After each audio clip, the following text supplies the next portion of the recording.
বাস্তবতা থেকে একটা জিনিস শিখেছি, চুপচাপ থাকলে সকলের কাছে ভালো থাকা যায়।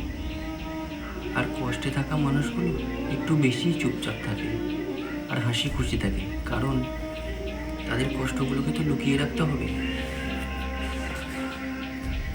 কারো কারো জীবনটা হয় ধূপের মতো, সে নিজেকে জ্বালিয়ে পুড়িয়ে পাশাপাশি মানুষগুলোকে সমৃদ্ধ করে রাখার চেষ্টা করে সারা জীবন।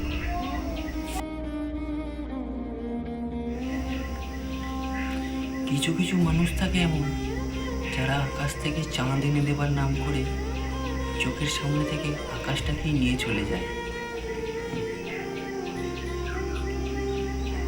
কিন্তু খুব সহজে আমরা যেটা পাই সেটা হলো দুঃখ, কষ্ট। আর খুব কষ্ট করে যেটা পাওয়া যায় সেটা হলো সম্মান।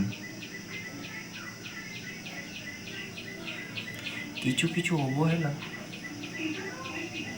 আমাদের বুঝিয়ে দেয় কিভাবে বাঁচতে হয় জীবনে।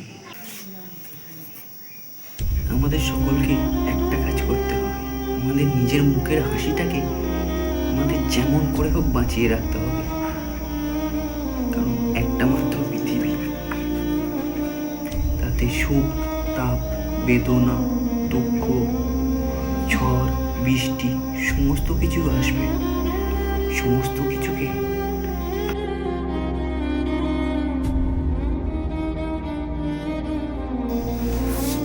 সমস্ত প্রতিকূলতা ঠিক একদিন সরে যাবে। একদিন দেখবেন রাতের আধার কেটে দিনের আলো আবার ফুটবে।